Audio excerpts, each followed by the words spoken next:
To the successofmoneyfoundation.org, and I want to talk to you about real estate and how we made millions of dollars in real estate. But the most important part is that you can do the same thing.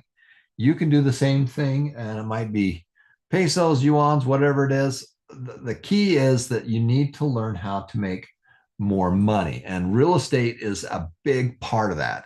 And you have, as a foundation, our goal is to help you have a better life, and real estate is a big part of that.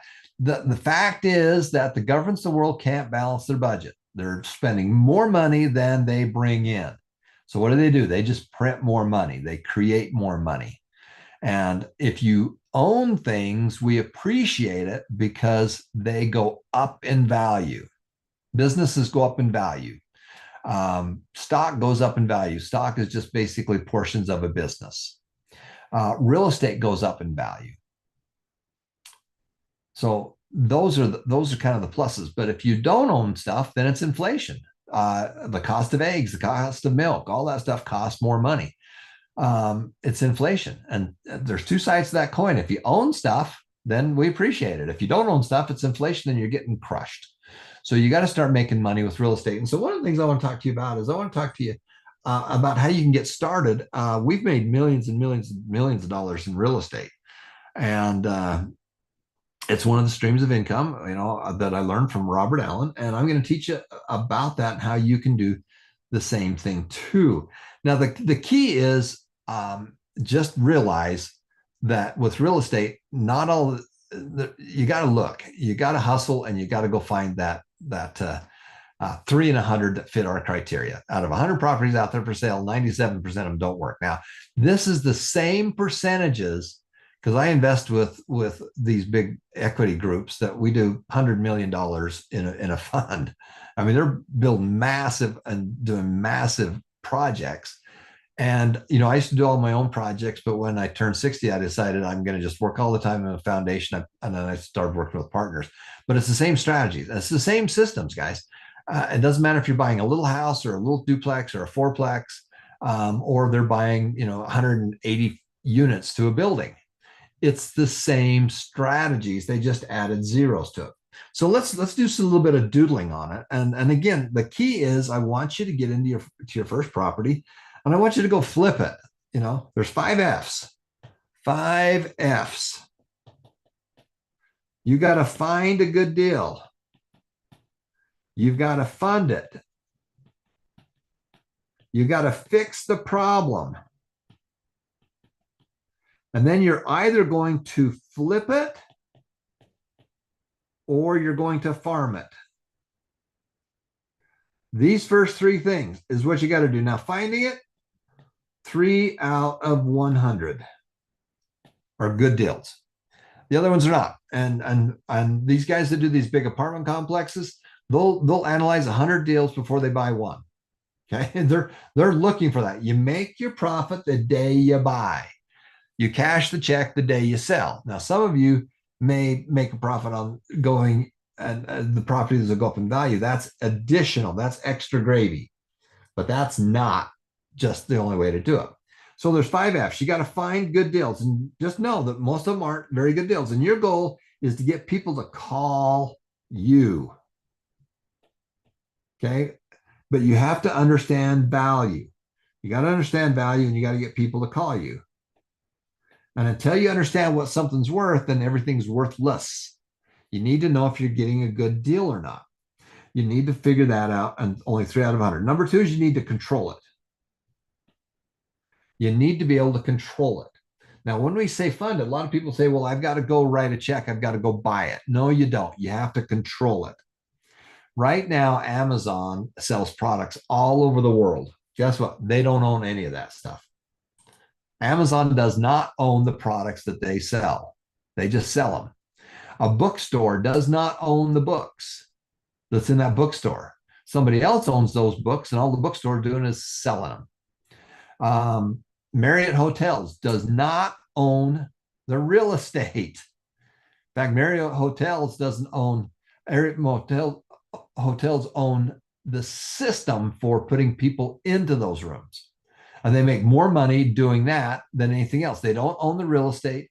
They just get part of the cash flow that they send through there.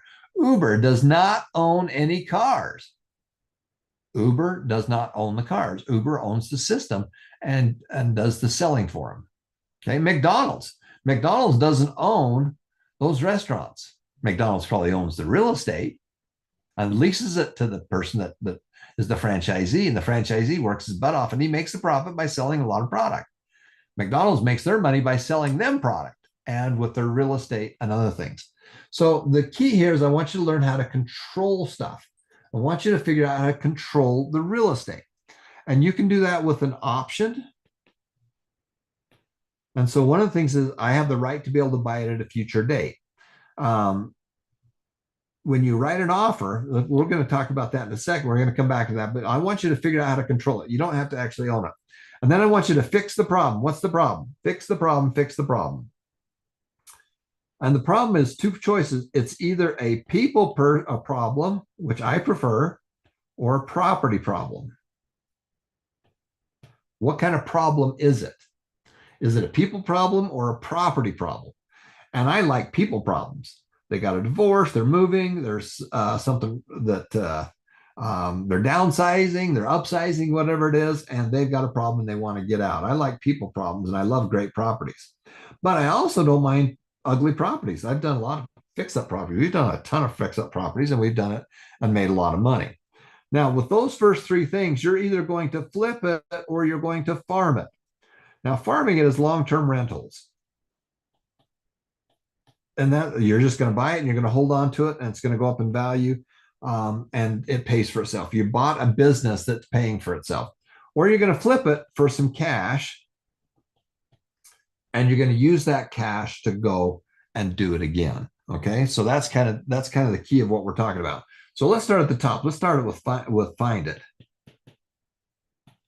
The biggest thing is you got to learn value. The only way you learn value is to go look and analyze and to keep track of other properties. If I take my daughters to a shoe store, they know how much these shoes should cost. I haven't got a clue. Why? Because they're in that side of the world. They watch that stuff. They know if it's a good deal or not. I don't know if it's a good deal or not because I'm not an expert in that stuff. But I am an expert in real estate. Why? Because I've looked at a lot of it and I've owned a lot of it. So I know what it's worth. My family, my grandfather started in the car business with his brother 80 years ago, probably. And we're in our third generation, actually fourth generation in the car business. And it's a terrible business because it's so expensive to do stuff. But you drive a used car onto the lot, my dad or my brother could tell you within $100 what it's worth. Why? Because he's seen it. He's seen multiple of them. He knows what it's worth. He understands value. And until you understand value, everything is worthless. Number two is you need to fund it. You need to control it. Now, if you write an offer and get that offer accepted, what are the terms from there? Well, one of them might be we're going to close in 90 days. We're going to actually take legal of it in 90 days. What can I do during that time frame? Can I clean it up? Can I paint it before I close on it? Can I mow the lawn? Can I make it look better? Can I increase the value? Can I increase the value?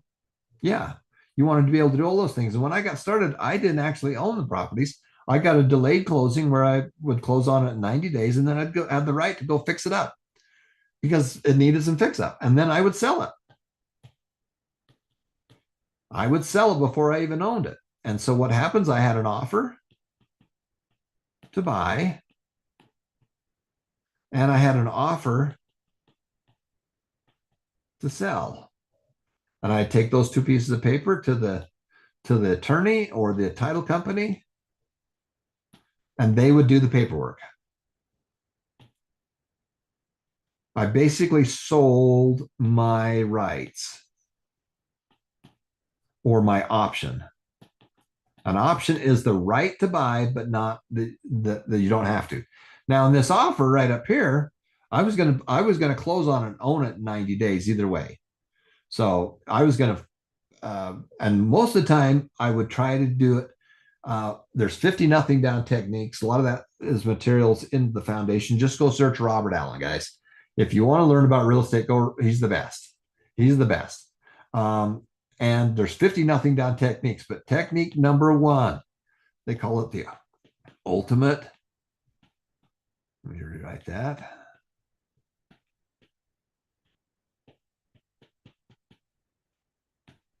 Ultimate paper out. And what it is, it's getting seller financing. Now, how does that work? Now, well, I'm going to go back to my grandfather, my great grandfathers. They were farmers. And the bank would not loan them money to buy another guy's farm. So if my grandpa wanted to buy a farm, he would approach the other farmer.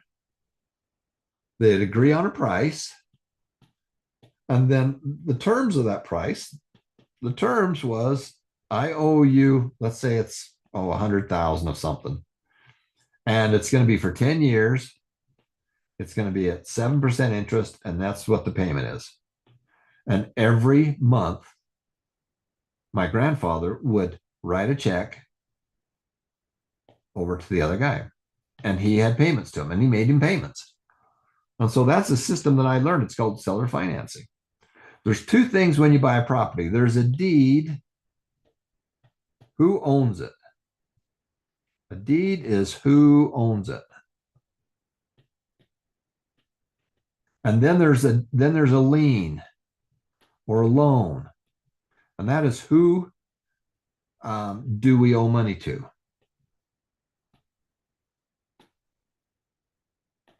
They're two different they're two different pieces of paper. Somebody owns it, and then who do we owe money to? And so a lot of the times when I got started, some of the deals that I did was the first deal I ever did, the first 4-unit building I ever did, is I did my research and I looked at the property, and these numbers add 10, multiply. The key is either multiply and divide, whatever it is, so it fits your number. But the key was that was what the value was. Now, how did I know value? I looked at a lot of property. This guy had bought the property for $30,000 years ago, and we negotiated a price of $60,000. So I was buying at under value by 20% below market value. Now, I could have gone to the bank and come up with 20% down and an 80% loan, which means I would have had to come up with $12,000 as a down and $48,000 a loan. And I could have gone to the bank and borrowed that money and give that guy, his money. He would have got all of his money. He'd get a $60,000, but he'd have to pay taxes on all of that. He bought it for 30. It was paid off. He took all the benefits out of it. He'd have to pay taxes, and probably 20% in taxes. He'd probably have to pay $12,000 in taxes. That didn't excite him. I says, why are you selling? He says, well, I'm tired of managing it. He lived next door to the thing, and he hated it because the tenants would come knock on his door and he'd have to go fix stuff. What he wanted was the monthly income. And I says, well, what are you going to do with the money? I'm here to help solve a problem. What are you going to do with the money when you get this money? Well, I'm going to take the remaining balance after the taxes, and I'm going to put it in the bank. So I got $48,000, and they're going to give me 2% on it. Well, 2% is about $1,000, right? 10% would be 4,800. So half of that would be 2,400. So I'm going to make 1,000, depending on what this 1 to 2% was. I'm going to make $1,000 to $2,000 a year. Well, that's not very exciting. Well, how about if we do this? How about if I give you $5,000 down, and I still owe you $55,000, and instead of you making 1% on it, I'm going to pay you 10% for 15 years. My payment's going to be $591 a month. So $5,000 down. I owe him, the seller, $55,000. If I don't pay him, he simply forecloses on it and gets the property back.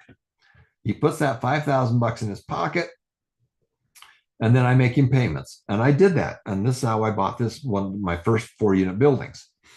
but it was renting. It was $591, but it rented for $800 a month. So it had barely squeaked by. But I had equity. I could have turned around and sold it. I could have sold that thing probably quickly for 70,000. I could have flipped it. I could have bought it for 70. My price was 60. And I probably could have put 10,000 bucks in my pocket. I could have flipped it. But this was a property I wanted to keep. So I'm going to farm this one. Now, when you get started, the question is how much cash you got. If you don't have a lot of cash, then you're going to start flipping stuff. But if you find a real good deal and you want to farm it, this is what we did. And so I made these payments to him for quite a few years, and we farmed it. I rented it out. And then years later, the interest rates went down, and I went back to him and I said, the interest rates are going down. I can go to the bank and get you the money, or we can reduce the interest rate to 7%, and I'll keep the payment at $591 a month. The difference is it won't be a 10-year loan. It'll be like it won't be a 15-year loan. It'll probably be a 10-year loan because the interest rate's so much lower. And guess what? He didn't want the cash. What did he want? He wanted the monthly payments. Now, this was pretty much a nothing down deal for me because $5,000 down. We closed on the first of the month.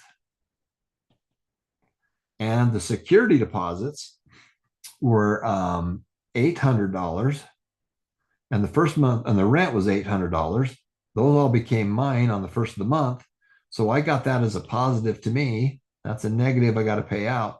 So my total amount I paid was only $3,400 down. And then I owned that property. Now, if I didn't have it, I could have borrowed it from a family or friends or brought in a partner or whatever it is.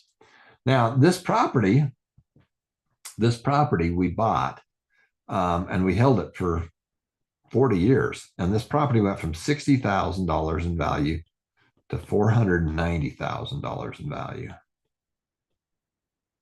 And guess what? We gave it to the foundation.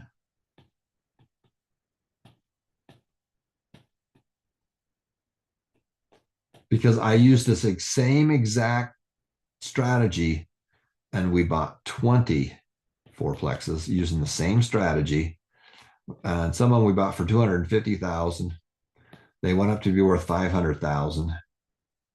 The loans were $250 because we bought them with nothing down. They went down to zero. My profit on them was 500 times 20 of them, and that's how we made $10 million in real estate. And then we took 3 million of it.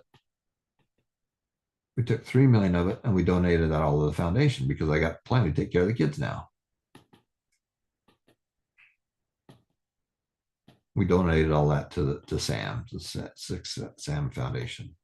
Okay. We got a big tax write-off and it was tax efficient and it made a lot of sense. So that's how we did it, was with owner financing.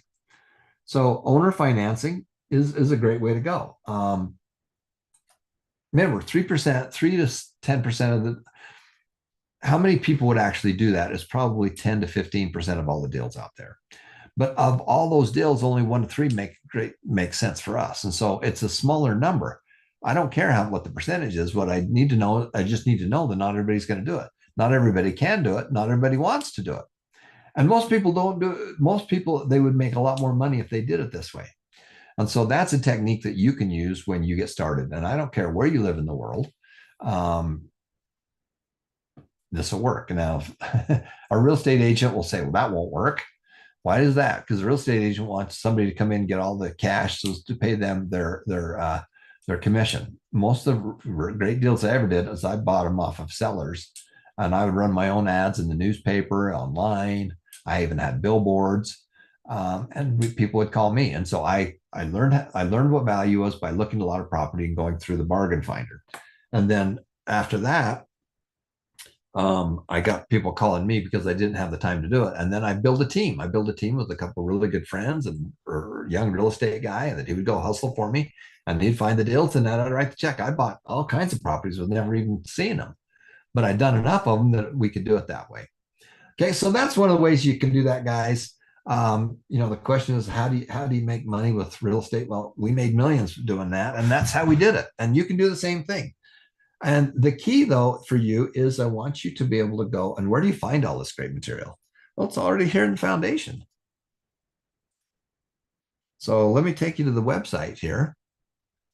So let's go to Success and Money Foundation. And when you come here, free books and courses. This goes right here, the free books and courses. The fastest way to get to the real estate stuff is study successful people. And I've got a great real estate book if you're interested in the real estate book right here. And all my books are free, and you can get them online if you want a hard copy of them. But you just come here to the free books and courses, go to 3.4, which is to study successful people. And then when you go through it, it will take you to the list of all these people. If you just click on here, there's all my materials right here. There's Robert Allen, great friend of mine, great mentor. Nothing Down offer book. You want to read property or offer to buy something with nothing down? Well, there's 50 of them right there. There's the 50 techniques, and there's 50 offers right there. This is the true story how we took some people out of an unemployment line and taught them how to buy real estate, and how they did that, multiple streams of income. Boy, I've learned a lot from this guy. But he's got all these wonderful classes in here that you can go through. So I'd highly recommend both of those. You can even come into here into the earn rewards.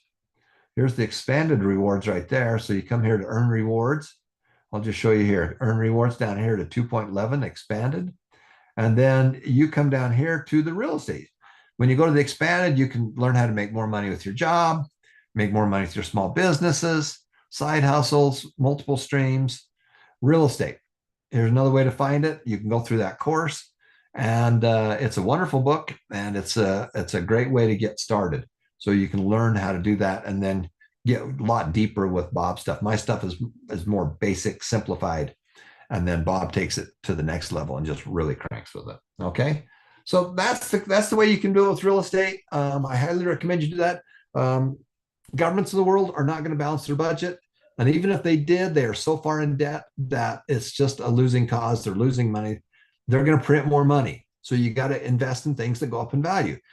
The fastest way to get involved is to start buying small pieces of businesses. And that's in the stock market. We don't day trade. We don't pick and choose. We don't gamble. We just invest in the 500 biggest companies in America that are worldwide. And it's make anywhere from a 7 to 9% on a yearly basis, some years higher, some years lower. I don't care what it does in a year. I care what it does in 10 years. So that's kind of the key to be able to do that. We want you to get started. That's what you do it. You're going to take your small business, turn it into large business. You're going to make more money at your job. Step one, do all that. Then we're going to start investing. And then we're going to add number six. We're going to add real estate. We're going to add small business to a large business. We're going to do multiple streams of income. And then we're going to do the wealth formula. Put money away every month. Times, have it go up in value. Times time equals wealth. And you got to get started right now. And more importantly, you've got to be the example for those around you.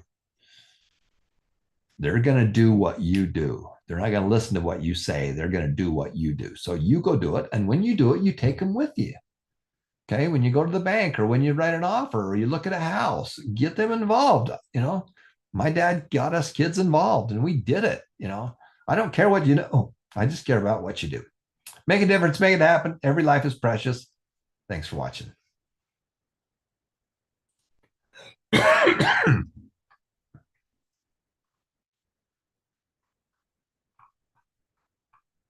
Okay, great. All right.